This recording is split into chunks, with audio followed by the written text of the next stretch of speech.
Hello students, तो कैसे हो आप सब। दोस्तों, आज अपन पढ़ेंगे जीके की नई क्लास। इस क्लास पर अपन पढ़ने वाले हैं 50 ऐसे महत्वपूर्ण प्रश्न जो चतुर्थ श्रेणी वाले विद्यार्थियों के लिए इंपॉर्टेंट साबित होने वाले हैं। तो जुड़ जाइए क्लास से और बने रहिए वीडियो के अंत तक। ओके स्टूडेंट्स, देखते हैं अपनी क्लास का पहला क्वेश्चन है कि बांसवाड़ा व डूंगरपुर के मध्य स्थित पहाड़ी क्षेत्र को कहा जाता है। ऑप्शन है भोमठ, भोराट, बागड़, मेवल। तो क्या कहा जाता है? अपना राइट आंसर हो जाएगा डी, मेवल। कि जो बांसवाड़ा और डूंगरपुर के मध्य स्थित जो पहाड़ी क्षेत्र हैं उसको क्या कहा जाता है? तो उसको कहा जाता है मेवल। याद रहेगा दोस्तों आपको। अच्छे से क्वेश्चंस को रट लो, क्वेश्चन से सारे इंपॉर्टेंट हैं। ओके, नेक्स्ट क्वेश्चन है कि पश्चिमी मरुस्थलीय क्षेत्र में बालू का स्तूप मुक्त क्षेत्र में शामिल भाग है। तो ऑप्शन है पोखरण, रामगढ़, जैसलमेर, बालोतरा, फलोदी, उपरोक्त सभी। तो आपका राइट आंसर यहाँ से क्या हो जाएगा? डी, उपरोक्त सभी। कि पश्चिमी मरुस्थलीय क्षेत्र में बालू का स्तूप मुक्त क्षेत्र है, शामिल भाग है, वो है तीनों। कौन कौन से? पोखरण, रामगढ़ भी, बालोतरा भी और फलोदी भी। ओके, नेक्स्ट क्वेश्चन है अपना कि राज्य में सर्वाधिक बालू का स्तूप जिले में सभी प्रकार के बालू का स्तूप पाए जाते हैं। तो जैसलमेर, जोधपुर ग्रामीण, जोधपुर बाड़मेर, चूरू जैसलमेर या फिर जोधपुर चूरू।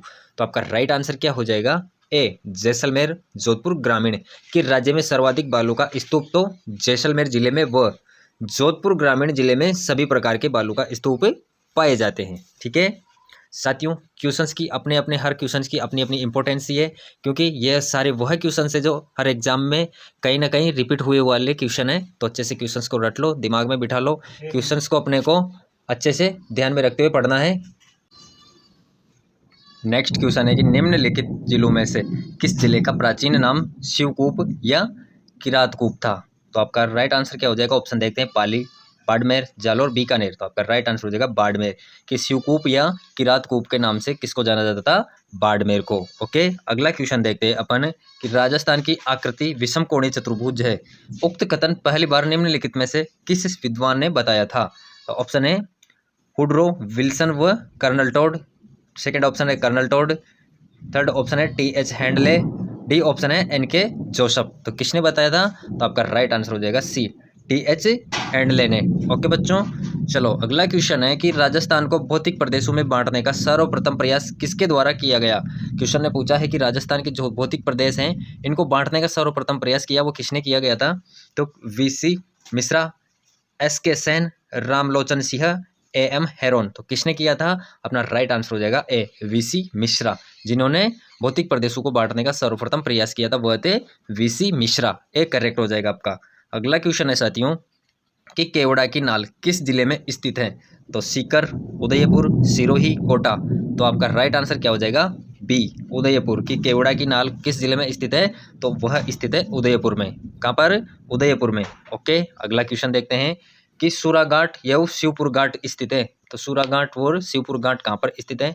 ऑप्शन है दक्षिण अरावली में, मध्य अरावली में, उत्तरी अरावली में या फिर दक्षिण पूर्वी पठार में। तो आपका राइट आंसर क्या हो जाएगा? बताओ फटाफट से, कमेंट्स करो, कमेंट्स किया करो साथियों, ताकि आपको खुद को भी रहे कि कितने क्वेश्चंस के आंसर मैं दे पा रहा हूँ या नहीं दे पा रहा हूँ। खुद को एनालिसिस करने का मौका मिलता है कि कितनी अभी तैयारी अपन को करने की जरूरत है।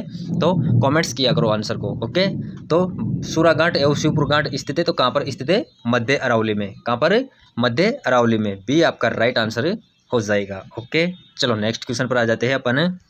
निम्नलिखित में से कौन सा दक्षिण अरावली को पार करने का दर्रा नहीं है? तो बताओ साथियों, कौन सा है जो दक्षिणी अरावली को पार करने का दर्रा नहीं है? ऑप्शन है सोमेश्वर, अरनिया, हाथीगुड़ा या फिर देसूरी। तो आपका राइट आंसर क्या हो जाएगा बच्चों? यहाँ से बी, अरनिया। क्या हो जाएगा? अरनिया। की दक्षिणी अरावली को पार करने वाला दर्रा नहीं है, वो है अरनिया। ठीक है, चलो अगले क्वेश्चन पर आ जाते हैं। अगला क्वेश्चन यहाँ पर कि राजस्थान की अंतर्राज्यीय सीमा की कुल लंबाई 4,850 किलोमीटर है। यह किन राज्यों के साथ क्रमशः सर्वाधिक व न्यूनतम है? तो राजस्थान की जो अंतर्राज्यीय सीमा है वो कुल कितनी है? 4,850 किलोमीटर। और यह किन राज्यों के साथ क्रमशः सर्वाधिक व न्यूनतम है? तो पंजाब और हरियाणा, मध्य प्रदेश, पंजाब, उत्तर प्रदेश, गुजरात और गुजरात व पंजाब। तो क्रमशः साथियों सर्वाधिक तो ये है, ये आपके मध्य प्रदेश के, और न्यूनतम है पंजाब के। तो इस हिसाब से आपका राइट आंसर हो जाएगा बी। ओके, चलो अगला क्वेश्चन है अपना कि निम्नलिखित में से कौन सा जिला सबसे सुदूर पूर्व में स्थित है? तो बताइए, झालावाड़, अलवर, धौलपुर, करौली। तो आपका राइट आंसर हो जाएगा धौलपुर। ओके, नेक्स्ट क्वेश्चन पर आ जाते हैं अपन। नेक्स्ट क्वेश्चन है अपना कि राजस्थान के किस भाग में जनसंख्या घनत्व सर्वाधिक है। तो बताओ साथियों कि राजस्थान में किस भाग में है जो जनसंख्या घनत्व सर्वाधिक है। पूर्वी मैदानी भाग, दक्षिणी पूर्वी पठारी भाग, उत्तर पश्चिमी मरुस्थलीय भाग या फिर मध्यवर्ती अरावली पर्वतीय भाग। तो आपका करेक्ट आंसर क्या हो जाएगा, ए पूर्वी मैदानी भाग की जो राजस्थान का पूर्वी मैदानी भाग है इसमें जनसंख्या घनत्व सर्वाधिक है। साथियों जो जनसंख्या से संबंधित डाटा आपको मिलेंगे वो 2011 जनगणना के अनुसार ही मिलेंगे, बिकॉज 2011 के बाद कोई जनगणना राजस्थान में अभी तक नहीं हुई है। तो जितने भी डाटा जनसंख्या से संबंधित आपसे पूछे जाएंगे वो 2011 की जनगणना के आधार पर ही पूछे जाएंगे। ओके, चलो नेक्स्ट क्वेश्चन है आपका कि राजस्थान के किस क्षेत्र में पीडमोंट मैदान स्थित है। तो उत्तर पूर्व, दक्षिण, पूर्वी मैदानी प्रदेश, दक्षिणी मैदानी प्रदेश। तो आपका राइट आंसर क्या हो जाएगा, यहाँ पर आपका करेक्ट आंसर हो जाएगा सी पूर्वी मैदानी प्रदेश। ठीक है बच्चों, याद रहेगा, बिठा लो दिमाग में, कैसे भी अपन को क्वेश्चंस याद रहने चाहिए साथियों। साम दाम दंड भेद नीति जो भी लगानी पड़े अपन का काम है, उस पर अपना 100% लगा दो। ओके, चलो नेक्स्ट क्वेश्चन पर आ जाते हैं कि मालानी आग्नेय सेल समूह के कारण पनपा है। तो कौन सा पनपा है, तो मकराना संगमरमर, सीकर पाइराइट, कोटा स्टोन या फिर जालोर ग्रेनाइट। तो क्वेश्चन ने पूछा है कि जो मालानी आग्नेय सेल समूह के कारण पनपा है तो कौन सा पनपा है, तो वह पनपा है जालोर ग्रेनाइट की। जो जालोर में ग्रेनाइट की पहाड़ियां पाई जाती हैं वह किसकी वजह से पनपी है, तो मालानी आग्नेय सेल की समूह के कारण पनपी है। ओके साथियों, चलो आ जाते हैं अगले क्वेश्चन पर कि राजस्थान स्थित थार का मरुस्थल किसका अवशेष माना जाता है। तो बहुत सिंपल क्वेश्चन है परंतु बहुत सी बार पूछा गया क्वेश्चन है, तो बताओ। तो गोंडवाना लैंड का, अंगारा लैंड का, तेतीस सागर का या फिर लूनी नदी का। तो राजस्थान स्थित थार का मरुस्थल अवशेष है वह है यहाँ पर आपका राइट आंसर हो जाएगा सी तेतीस सागर का। ओके बच्चों, आ जाते हैं अपने नेक्स्ट क्वेश्चन पर। नेक्स्ट क्वेश्चन है कि राजस्थान राज्य का देशांतरीय तथा अक्षांशीय विस्तार है। बहुत इंपॉर्टेंट क्वेश्चन है कि राजस्थान राज्य है उसका देशांतरीय तथा अक्षांशीय विस्तार है वह कितना है। तो ये क्वेश्चंस मैं आपके लिए छोड़ रहा हूँ कि आप कितनी एक्यूरेसी के साथ क्लास को देख रहे हो, कितनी एक्यूरेसी के साथ आप क्वेश्चंस पढ़ रहे हो, कितनी तैयारी है। तो ये क्वेश्चंस का आंसर मैं आपसे पूछ रहा हूँ, इसका आंसर आप कमेंट्स बॉक्स में बताना। ओके, नेक्स्ट क्वेश्चन पर आ जाते हैं कि राजस्थान की पश्चिमी स्थलीय सीमा पाकिस्तान के साथ अंतर्राष्ट्रीय सीमा बनाती है जिसे रेड क्लिफ लाइन के नाम से जाना जाता है। इस सीमा की कुल लंबाई कितनी है।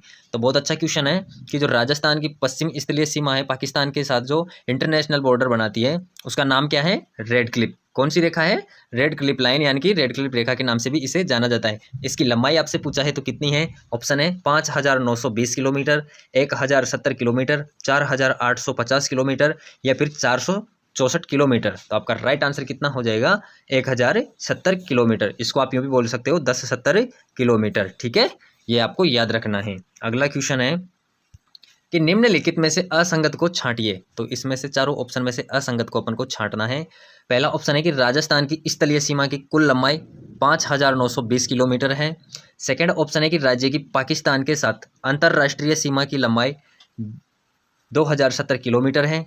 तीसरा ऑप्शन कह रहा है कि राज्य की 4850 किमी सीमा रेखा पंजाब, हरियाणा, उत्तर प्रदेश, मध्य प्रदेश व गुजरात के साथ लगती है। चौथा ऑप्शन है कि सीमावर्ती जिलों में अंतर्राष्ट्रीय सीमा के सर्वाधिक निकट शहर अनूपगढ़ व सर्वाधिक दूर शहर बीकानेर हैं। तो आपका राइट आंसर क्या हो जाएगा, आपका राइट आंसर हो जाएगा बी। असंगत पूछा है तो असंगत हो जाएगा बी। ओके, कि जो राज्य की पाकिस्तान के साथ अंतर्राष्ट्रीय सीमा लगती है वो 2070 न लगकर 1070 लगती है। ओके साथियों, याद रहेगा आपको। चलो बढ़ते हैं अगले क्वेश्चन पर। अगला क्वेश्चन है अपना कि राजस्थान राज्य का जल विभाजन कौन सा है। तो राजस्थान राज्य का जल विभाजक है वह कौन सा है, तो अरावली पर्वतमाला, लूनी नदी, शांबर झील, मुकुंदरा पर्वतमाला। तो कौन सी है, तो अपना राइट आंसर हो जाएगा अरावली पर्वतमाला को जो राजस्थान राज्य का जल विभाजन करती है वह अरावली पर्वतमाला करती है। ठीक है, अगला क्वेश्चन है कि निम्नलिखित में से कौन सा केर व थोर का पसंदीदा प्राकृतिक निवास क्षेत्र है। तो पर्वतीय व वर्षा क्षेत्र, रेतीले मैदान, जलीय फिर जमाव क्षेत्र। तो आपका राइट आंसर क्या हो जाएगा, आपका राइट आंसर हो जाएगा साथियों बी, रेतीले मैदान। ओके साथियों, चलो अगला क्वेश्चन है कि राजस्थान के निम्नलिखित में से किस जिले में नदी नहीं है। तो कौन सा जिला है जिसमें नदी नहीं है, अजमेर, गंगानगर, चूरू, झुंझुनू। आपका राइट आंसर हो जाएगा सी, चूरू। ओके, चलो नेक्स्ट क्वेश्चन है साथियों, निम्नलिखित में से कौन सा सुमेलित है। तो एक तरफ है भौतिक प्रदेश, दूसरी तरफ है जिला, तो कौन सा सुमेलित है पूछा है साथियों। तो मालानी आग्नेय सेल, झालावाड़, बूंदी, ये भी असंगत है। 56 का मैदान कोटा 12, ये भी गलत है। कांटल का मैदान पाली, यह भी गलत है। डांग सेक्टर करौली धौलपुर, तो ये सुमेलित है साथी, तो डी आपका करेक्ट हो जाएगा। अगला क्वेश्चन देखते हैं कि राजस्थान का वह जिला जो कर्क रेखा के सबसे नज़दीक या समीपस्थ है, किसके कर्क रेखा के नज़दीक या समीपस्थ जिला है वो कौन सा है? तो गंगानगर, जैसलमेर, बाड़मेर या फिर बारां, तो आपका राइट आंसर हो जाएगा साथियों यहाँ पर सी, बांसवाड़ा। ठीक है, अगला क्वेश्चन है साथियों कि निम्नलिखित में से असत्य कथन का चयन कीजिए। तो असत्य कथन कौन सा है? तो आपका राइट आंसर हो जाएगा ए, कि राजस्थान का हनुमानगढ़ जिला हरियाणा राज्य के भिवानी क्षेत्र से सीमा बनाता है, तो यह असत्य कथन है, बाकी सारे सही है। बी ऑप्शन आपका बिल्कुल राइट है कि गुजरात की राजस्थान से सीमा कितनी लगती है? 1022 किलोमीटर लगती है, बिल्कुल राइट है। उत्तर प्रदेश की राजस्थान से सीमा 877 लगती है, बिल्कुल करेक्ट है। डी ऑप्शन है पंजाब राज्य के 2 जिलों क्रमशः फाजिल्का तथा मुक्तसर राजस्थान के साथ सीमा बनाते हैं, तो असत्य कथन हो जाएगा ए, बाकी तीनों ऑप्शन सही है। ओके, चलो राइट क्वेश्चन के साथ अगला क्वेश्चन देखते हैं कि राजस्थान के कितने भाग में मरुस्थल का विस्तार है? सिंपल सा क्वेश्चन है, सी आपका राइट आंसर हो जाएगा 3/5 भाग में। ओके, याद रहेगा आपको। चलो नेक्स्ट क्वेश्चन है, निम्नलिखित में से कौन सा एक कारण राजस्थान में मरुस्थलीकरण का नहीं है? तो मरुस्थलीकरण का कौन सा नहीं है कारण? अतिचारण, शहरीकरण, वनोन्मूलन, उचित मृदा एवं जल प्रबंधन, तो अपना राइट आंसर हो जाएगा डी, अनुचित मृदा एवं जल प्रबंधन। ओके साथियों आपकी क्लास के साथ साथ बादल भी खुशी की गर्जना कर रहे हैं।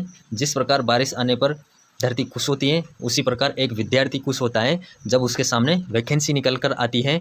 तो आपको खुश होने की, जिस प्रकार बारिश से धरती खिलखिला उठती है, उसी प्रकार आप भी खिलखिला रहे हो, तो उस खिलखिलाहट के साथ भी आप वैसी ही तैयारी करो। जैसे एक किसान अपने खेत पर अच्छी फसल लगाता है, उसकी अच्छी देखभाल करता है और उसको अपने अंतिम मेहनत तक पहुंचता है, उसी प्रकार एक विद्यार्थी होता है कि आपने जैसे फॉर्म भर अप्लाई कर दिया, वैकेंसी निकली तो आपने बीज लगा दिया, यानी कि फॉर्म अप्लाई कर दिया, एग्ज़ाम दोगे, इंतकाल दोगे, उस हिसाब से आप अपने मंजिल तक पहुंचने का साहस रखो साथियों। ओके, और लगे रहो, मेहनत करते रहो, जमे रहो, डटे रहो जब तक सफल नहीं हो जाओ। अगला क्वेश्चन है कि निम्नलिखित में से किस दर्रे का संबंध दक्षिणी अरावली के पथका गमन से नहीं है? तो सोमेश्वर दर्रा, हाथीगुड़ा दर्रा, अरनिया दर्रा, देसूरी दर्रा, तो आपका राइट आंसर हो जाएगा सी, अरनिया दर्रा। ओके, अगला क्वेश्चन है मेरे प्रिय दोस्तों, निम्नलिखित में से किस जिले को डांग की रानी कहा जाता है? सवाई माधोपुर, बूंदी, धौलपुर, करौली, आपका राइट आंसर हो जाएगा करौली। ओके, चलो अगला क्वेश्चन है कि मरुस्थल का ऊंचा उठा हुआ भाग जहां कोई नदी प्रवाहित नहीं होती है कहलाता है? तो बीहड़, भार, थली, मरहो, तो क्या कहलाता है? वह भाग कहलाता है थली, सी राइट आंसर आपका हो जाएगा। अगला क्वेश्चन है कि अरावली में सर्वाधिक दर्रे राजस्थान में कहाँ पाए जाते हैं? तो कहाँ पर पाए जाते हैं? उदयपुर, सिरोही, राजसमंद, अजमेर, आपका राइट आंसर हो जाएगा राजसमंद। ठीक है दोस्तों, इसी के साथ अपनी क्लास यहाँ पर समाप्त होती है। प्यारे दोस्तों, क्लास कैसी लगी बताना आपको, और जितने भी विद्यार्थी चैनल से नए जुड़े हैं कृपया चैनल को सब्सक्राइब कर लो ताकि आने वाली हर क्लास आपको मिल सके, और फ्रेंड्स को भी शेयर कर दो ताकि क्लास का सभी को फ़ायदा मिल सके। और जिस भी विद्यार्थी को चतुर्थ श्रेणी के लिए सब्जेक्ट वाइज तैयारी करनी है तो वह टॉपिक वाइज क्लासेज जाके देख सकता है, प्लेलिस्ट में सारी क्लासें मिल जाएंगी। ओके, धन्यवाद।